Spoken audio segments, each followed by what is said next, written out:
La Iglesia Católica se colapsa. Hoy estamos siendo testigos de su desmoronamiento, viendo caer uno a uno los pilares que por más de 2000 años la han sostenido. Su doctrina, su liturgia, su autoridad moral frente al mundo se apagan. Sus templos se vacían. No son pocos los que desean e incluso afirman que la Iglesia Católica ha llegado a su fin. Pero hay algo que olvidan aquellos que afirman y desean el final de la Iglesia Católica: que la Iglesia es Cristo, y Cristo no miente porque Él es la verdad y sobre Él descansa el fundamento de la Iglesia Católica. Yo estaré con ustedes hasta el fin de los tiempos y los poderes del infierno no prevalecerán sobre ella. Estos no son solo tiempos de crisis, de acusaciones, de condena, de renuncia, de abandono.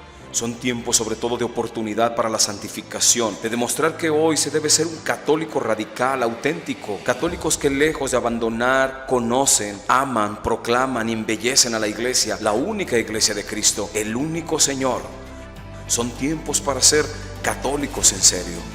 Es tiempo de buscar soluciones, reformación y purificación. Cristo vuelve a exigir renovación en su Iglesia. Necesitamos entender que el problema radica en que hemos apartado nuestra mirada de Cristo. Es precisamente por esto que nuestra Iglesia se hunde hoy en la tempestad y los vicios de este mundo. Los católicos en serio. Es un movimiento católico de inspiración mariana que nos mantenemos en una constante conversión, que nos sabemos de barro, frágiles, pero que no nos detenemos en el camino del lamento. No hay tiempo para ello. Somos católicos caminando hacia la santidad. Somos hombres de fe que buscamos devolver la pasión, el fervor y la identidad de ser católico mediante el conocimiento profundo de la auténtica fe católica. Esta es una llamada para todos aquellos que creen en el proyecto de Cristo, como lo hicieron los apóstoles que dejaron todo por seguirlo, como hicieron los mártires que derramaron su sangre por este proyecto grande de amor. Este es un llamado para ti, a que pongas a los pies y servicio del Maestro toda tu vida para instaurar su reino en la tierra y esperar su victoria final frente a los poderes del infierno. Sé parte viva de este movimiento para que todos juntos seamos los católicos en serio.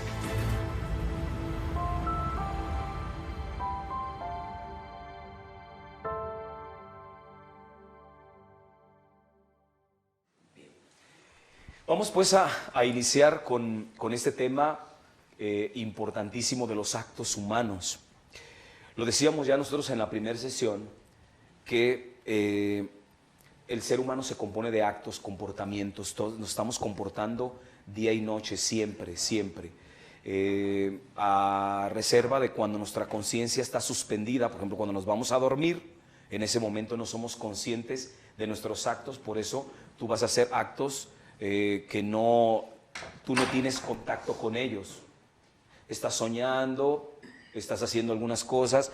Puede ser que a lo mejor alguna persona tiene problemas con su sueño y de repente se levanta dormido, dice la gente, ¿no? Se puede dormir, pero no, se puede levantar dormido, pero no es del todo consciente de los actos que está haciendo, ¿verdad?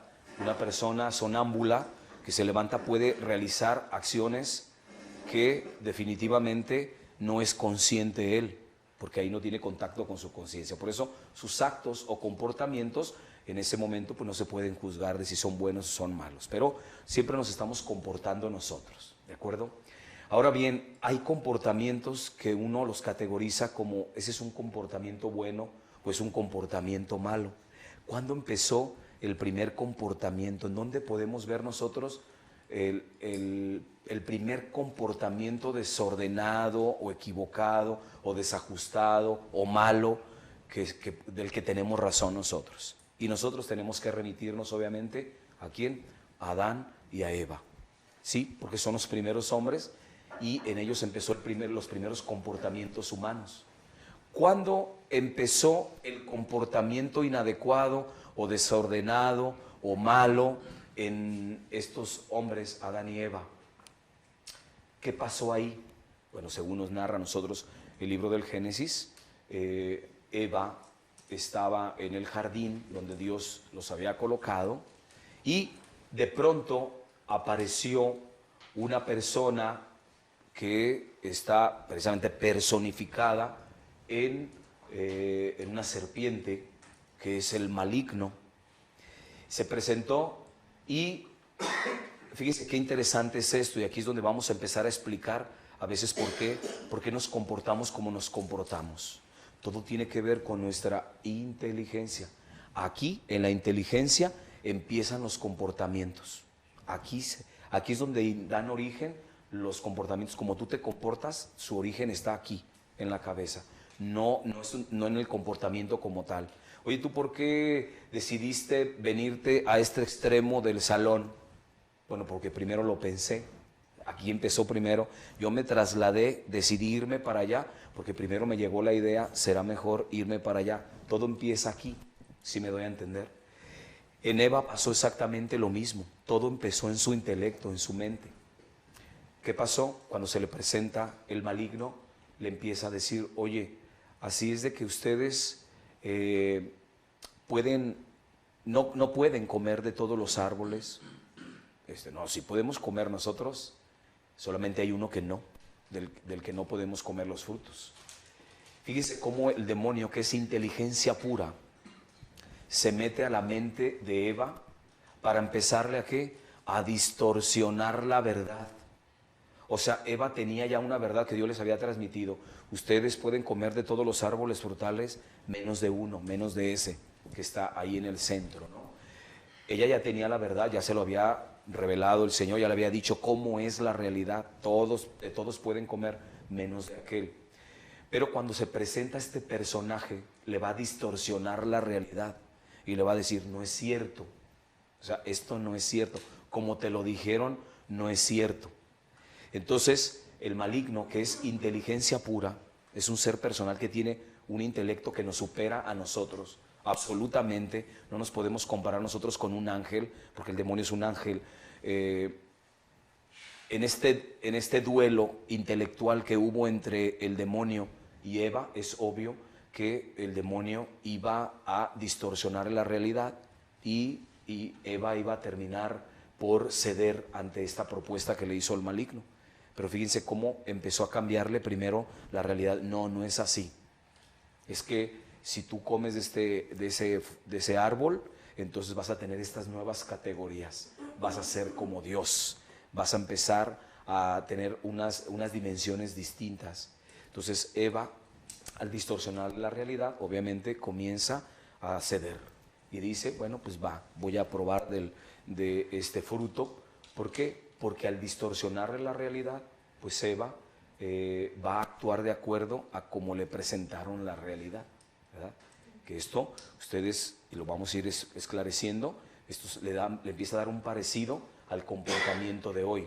Hoy se ha distorsionado tanto la realidad, la verdad, que la persona, al cambiarle la manera de pensar, le está cambiando su manera de comportarse. Por eso tienen explicación los comportamientos de hoy inadecuados. ¿Por qué? Porque les cambiaron la realidad. Pero, ¿qué pasa con el maligno? El maligno te va a cambiar la realidad y siempre lo va a hacer de 7 maneras concretas. Los famosos 7 pecados capitales, ¿sí? Que son comportamientos viciosos, desordenados, como tú le quieras llamar, comportamientos viciosos, desordenados, desajustados, malos, comportamientos equivocados, erróneos. Pero el demonio siempre va a tener 7 formas en las cuales se va a meter a tu mente para empezarte a distorsionar la realidad. Se puede meter por el lado de la gula, por ejemplo. Se puede meter por la vía de la soberbia, de la lujuria, de la avaricia, de la ira. O sea, los 7 pecados que tú ya conoces son 7 formas de comportamiento que el ser humano puede tener y que le propuso Satanás o el demonio, y el demonio te puede distorsionar la realidad, cualquiera de estas 7 formas. Por eso, tú ve checando tu comportamiento concreto, con cuál de los 7 pecados tú te vas acoplando. O sea, en cuál de las 7 formas, que pueden ser también las 7, de alguna u otra manera, el demonio entra por las 7 puertas a nuestra vida, definitivamente, y nos va a distorsionar la realidad, ¿de acuerdo? Entonces estuve pensando concretamente con cuál de estos comportamientos desordenados o inadecuados o malos, el maligno siempre termina dominándote a ti y dominándome a mí. Por eso, esta psicología del comportamiento cristiano es que vayamos echándole una mirada introspectiva, meternos dentro de nosotros mismos para decir en dónde está la causa de por qué yo tengo este comportamiento desordenado o distorsionado. ¿De acuerdo? Estamos yéndonos a los orígenes para tratar de dar explicación de qué es lo que pasa cuando el maligno se introduce en la vida de nosotros, y bueno, lo va a hacer de estas 7 formas. No hay otra forma. En ese sentido, nosotros podemos tener muy clara la idea de que el demonio no va a implementar nuevas formas. El demonio siempre te va a hacer propuestas para que alteres tu comportamiento en una de estas 7 formas. No hay más. O sea, el demonio no se va a inventar nuevas formas. Existen estas 7 formas. ¿De acuerdo? Entonces, la psicología te va a decir, cuando tú te estás comportando de manera inadecuada, vamos a pensar una persona que tiene, digamos en este tema de la sexualidad, una persona que se presenta con un psicólogo y de repente le dice, pues yo tengo una adicción a la pornografía. Es un comportamiento que él considera inadecuado porque tiene una conciencia. La persona dice, aquí algo no está bien, aquí algo no está bien. Mi comportamiento me está llevando a tener estos efectos y demás. Llego con el psicólogo y el psicólogo te va a decir que tú tienes un trastorno, ¿verdad? Tienes una enfermedad mental, tienes un trastorno, te lo va a explicar así, como tú tienes un trastorno psicosexual. Tú, cuando te comportas de una manera inadecuada sexualmente hablando, no es porque tienes un desorden bioquímico cerebral, no es porque tú tienes un complejo que se te formó cuando eras niño, no es porque tú tienes una enfermedad mental. El comportamiento inadecuado en tu sexualidad se explica porque tú tienes una distorsión de la realidad. ¿Sí me doy a entender? Tú distorsionaste la realidad. Como estás entendiendo mal la sexualidad, entonces te permites tener comportamientos inadecuados porque estás entendiendo mal la sexualidad. No es porque tienes un trastorno mental, porque tienes una enfermedad mental. Ya lo hemos dicho en muchas ocasiones, ni siquiera existen las enfermedades mentales, porque la mente no se enferma, ¿sí? Acuérdense que la mente no se enferma, lo que se enferman son los órganos. Nadie puede decir que está enfermo.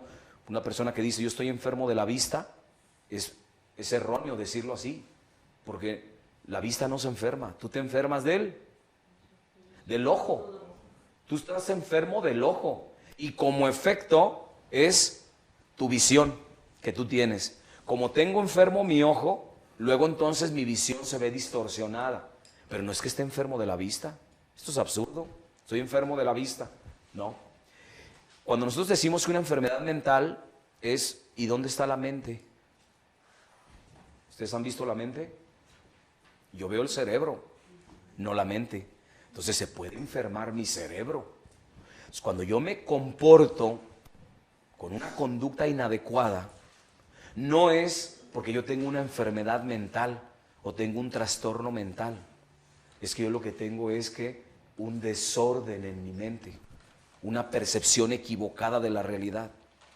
Por ejemplo, un pedófilo que va a querer tocar a un niño, uno puede decir, ese comportamiento es inadecuado, es malo, es pervertido, para otros no. Ya lo dijimos en la primera sesión, ¿se acuerdan? Que para mucha gente hoy hay países que ya están normando esto de la pedofilia. O sea, porque lo ven, no, está bien, está normal. Y uno dice, ¿qué pasó ahí? Se distorsionó la realidad de la sexualidad. Entonces, como no conocemos de pronto la sexualidad, nos permite a nosotros tener comportamientos inadecuados. ¿Por qué? Porque no conocemos verdaderamente la realidad o alguien nos distorsionó a nosotros la realidad sobre la sexualidad, que es lo que está pasando hoy y que más adelante un poquito lo vamos a abordar, ¿no? Entonces, volvemos a este punto de, si tú tienes un comportamiento inadecuado, no es porque tienes un desbalance bioquímico cerebral, como hoy no lo quieren hacer ver, ¿sí? Es que este niño tiene un déficit de atención por hiperactividad, ya ver, el hiperactivo, hoy como un trastorno mental que ya no solamente están los niños, sino que también ya están los adultos. Tienes un desorden en tu comportamiento, tienes un trastorno y no vas a poner atención por esta hiperactividad que tú tienes. Pero esto se debe a que el niño tiene un desbalance bioquímico cerebral. Eso es una mentira. Hasta el día de hoy no hay una sola universidad que haya justificado y haya comprobado y haya demostrado que verdaderamente por los desbalances bioquímicos cerebrales una persona tiene tal o cual comportamiento, ¿sí? Porque imagínense las implicaciones que tiene esto. Un multiasesino queda justificado. ¿Por qué? Pues ni modo, tiene un desbalance bioquímico cerebral. ¿Qué le vamos a hacer? Él mató a 30 personas. ¿Qué le vamos a hacer? No lo vamos a meter a la cárcel porque él tiene un desbalance bioquímico cerebral. ¿Y dónde quedó su libertad? Su capacidad de tomar opciones. Imagínense ustedes las repercusiones tan terribles que hay cuando nosotros queremos justificar un comportamiento errático o equivocado, cuando lo queremos justificar en un desbalance bioquímico cerebral. Terrible, eso es tremendo, porque tiene implicaciones terribles. Agarras al ladrón, oye, ¿por qué te robaste? Tengo un desbalance bioquímico cerebral. Oye, ¿por qué tocaste a este niño? ¿Por qué violaste a este niño? Tengo un desbalance bioquímico cerebral. Oye, ¿por qué estás comportándote de una manera, no sé, desordenada en tu sexualidad? Por ejemplo, con los animales, la zoofilia, ¿no? Es que tengo un desbalance bioquímico. No se puede explicar así. Se tiene que explicar desde tú tomaste la decisión. Tú eres el que asumiste la responsabilidad de meterte con un bebé, de meterte con un animal, de meterte con un anciano, de robar, de matar a estas personas. Tú eres el responsable. No hay ningún desbalance bioquímico cerebral. Por supuesto que no. Esto obedece a que tienes distorsionada la realidad.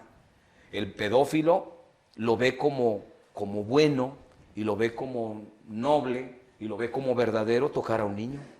Tiene distorsionada la realidad. ¿Sí me doy a entender? Entonces esto nos va a ir dando pie a poder entender por qué tú te comportas como te comportas y yo también. Y por qué tú tienes comportamientos que digamos, en un marco psicológico, o el psicólogo te diría, tú tienes trastornos mentales. En un marco cristiano, porque la mejor psicología que ha habido es el cristianismo, hermanos. Tiene 2000 años el cristianismo conociendo perfectamente la psique. ¿Qué le va a enseñar Freud, que tiene 250 años? ¿Qué le va a enseñar la plana al cristianismo? El cristianismo conoce perfectamente la psique y te lo explica por qué te comportas mal. Y te va a dar el fundamento, ¿sí? Porque no es que tengas el desbalance bioquímico, eso sería igual a pensar que Dios hace tonterías o que Dios nos hizo incompletos o erróneos, ¿verdad? Dios no pensó en el hombre diciendo, lo voy a hacer así con unas hormonas, un sistema nervioso, con un cuerpo así, y en cierto tiempo de su vida va a tener problemas y trastornos psicológicos y va a tener que acudir a terapia y va a tener que buscar a un psicólogo. Dios cuando nos diseñó a nosotros de manera perfecta, a reserva de que nazca un niño con una atrofia mental. Ahí sí, el comportamiento del niño es correspondiente a lo que es. Un niño con síndrome de Down no se va a comportar igual que un niño que tiene su cerebro funcionando perfectamente. Por supuesto que no.